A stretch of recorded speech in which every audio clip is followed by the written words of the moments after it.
नाही, दोन याच्यात मुद्दे आहेत. एक म्हणजे एका उपमुख्यमंत्र्यांच्याकडे दुसऱ्या उपमुख्यमंत्र्यांचा फोन बहुतेक दिसत नाही आहे. असे प्रश्न फोनवरून सांगायला पाहिजेत. त्यासाठी पत्र लिहायला लागणं एक आश्चर्य आहे. दुसरा महत्त्वाचा मुद्दा म्हणजे देवेंद्र फडणवीसजी उपमुख्यमंत्री आहेत, गृहमंत्री आहेत.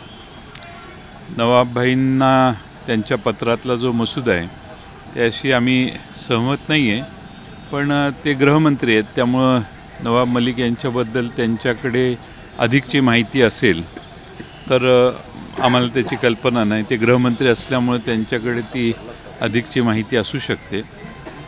त्या बाबतीत जर जास्त माहिती असेल तर तीही त्यांनी देणं आवश्यक आहे. आज त्यांनी पत्र ट्वीट केलेलं आहे. Car garage network great, claim cover great, price wait वाह, प्राइस भी ग्रेट.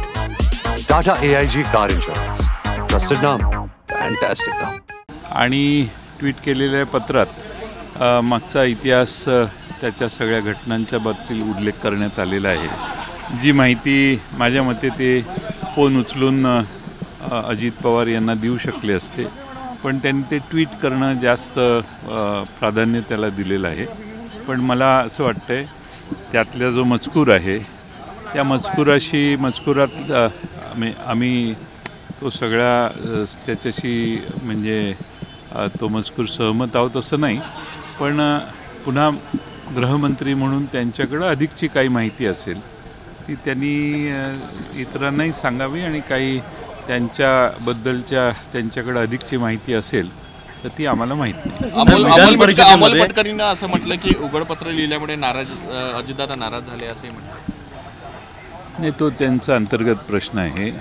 राजी नाराजीपेक्षा एका उपमुख्यमंत्र्यांना दुसऱ्या उपमुख्यमंत्र्यांना हे उरलेले 9 जण जे मंत्रिमंडळात घेतले त्यावेळी काही पत्रव्यवहार झालेला दिसत नाही, फोनही झालेले काही दिसत नाहीत. त्यामुळे ह्या एक जे नवाब मलिक आहेत त्यांच्याविषयी सभागृहात त्यांची भाषणं देखील आहेत. त्यामुळं बाहेरही त्यांनी अनेक वेळा ती भाषणं केलेली आहेत.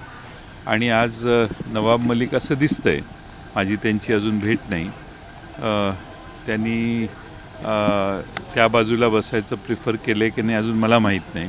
बसण्याची अरेंजमेंट त्यांनी कशी केलेली आहे हे लक्षात आलेलं नाही अजून माझ्या. पण राज्याचे गृहमंत्रीच त्या बाबतीत काही भूमिका मांडत असतील तर मला वाटतं अजित पवार त्यांच्याशी बोलतील, त्यांची समजूत घालतील. नवाब मलिक यांच्याविषयी अजित पवारांचं जे मत आहे आणि जो त्यांचा विश्वास आहे तो त्यांना सांगतील असं. देशद्रोही होते भाजपने आरोप केला होता की देशद्रोही आहेत नवाब मलिक, त्यांना आम्ही जेलमध्ये टाकलं, त्यांनी जेलमध्ये देखील टाकलं होतं. याच विषयी आम्हाला दानवे यांनी विधान परिषदेत प्रश्न विचारला असता फडणवीसांनी असं म्हटलं होतं की तुमच्या सरकारने त्यांना मंत्रिपदावरून काढलं नाही जेलमध्ये असताना, मग तुम्ही आम्हाला का असं बोलताय किंवा आरोप करताय की आम्ही त्यांच्या मांडी लावून का बसू नये. काय मदत दानवे यांनी असं म्हटलं होतं की ज्यांना देशद्रोही म्हणतायत भाजपवाले तेच आज मांडीला लावून बसत आहेत. त्यावर फडणवीसांनी असं उत्तर दिलं होतं की तुम्ही आधी याचं उत्तर द्या की ते मंत्री होते, त्यांच्यावर देशद्रोहाचा आरोप होता आणि तरी देखील त्यांनी तुम्हाला मंत्रिपदावरून त्यांनी का हटवलं नाही. नाही, आम्ही त्यांच्यावरचे आरोप जे त्यावेळी करण्यात आले ते खरे खोटे याचा शहनिशा व्हायचाच आहे. आणि त्यांच्यावरचे आम्ही असं मानत होतो त्यावेळी की त्यांच्यावर झालेले आरोप हे राजकीयदृष्ट्या करण्यात आलेले आहेत आणि म्हणून ते आमच्या मंत्रिमंडळात कंटिन्यू झाले. त्यामुळं ते ऑलरेडी आमच्या मंत्रिमंडळात होते. पण हे सगळं माहीत असताना आपण आज आपल्याला पत्र लिहावं लागतं आहे. हे स्पष्टीकरण कुणासाठी, कशासाठी?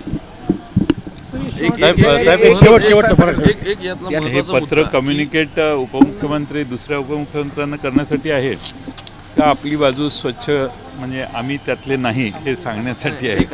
अभ्यास करणं गरजेचं आहे. ज्यावेळी सरकार स्थापन झालं त्यावेळी ॲफिडेव्हिटमध्ये त्यांची सुद्धा सही होती असं म्हटलं गेलं होतं. त्यावेळी भाजपने विरोध नाही केला. अधिवेशनाच्या पहिल्या दिवसाच वेळ साधली असं म्हणायचं का? कशाची वेळ? भाजपने टायमिंग साधलं या सगळ्यामध्ये आत्ताच्या पॉलिटिकल सिच्युएशन पाहून असं म्हणता येईल का? नाही, भारतीय जनता पक्षाची अडचण झालेली आहे असं दिसतंय. टायमिंग साधण्याचा विषय फार लांब आहे. भारतीय जनता पक्षाची अडचण झालेली आहे असं एकंदर दिसतंय आणि त्यामुळे आपली बाजू साफ ठेवण्याचा प्रयत्न हा भारतीय जनता पक्षाकडून यात पत्राद्वये दिसतोय.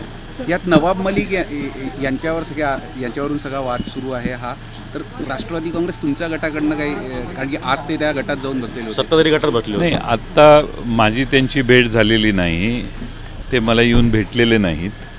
ते सत्तारूढ पक्षाच्या मंत्री महोदयांच्या दालनात जाऊन बसलेले दिसले आणि त्यांचं काही काम असेल म्हणून मी त्याविषयी आज बोलू इच्छित नाही. पण ते आम्हाला कुणाला त्यांनी संपर्क साधलेला नाही. कदाचित आज वेळ कमी होता, उद्या कदाचित भेटतील. सर हिंदी में शॉर्ट में बताइए. देवेंद्र फडणवीस ने चिट्ठी लिखी अजीत पवार को और कहा है कि नवाब मलिक को महायुति में रहना ठीक नहीं है. मेरे ख्याल से उन्होंने एफिडेविट किया होगा और वो इलेक्शन कमीशन ऑफ इंडिया के सामने जो एफिडेविट्स की संख्या है उसमें उनका नाम है कि नहीं मुझे देखना पड़ेगा.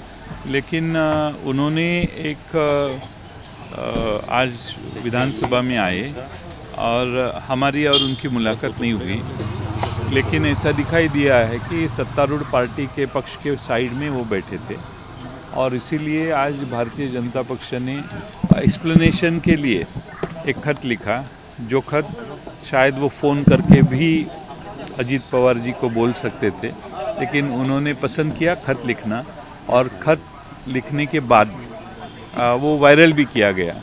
तो मुझे लगता है कि अजीत पवार जी को बोलने के बजाय महाराष्ट्र की जनता को एक्सप्लेनेशन देने का ये प्रयास है.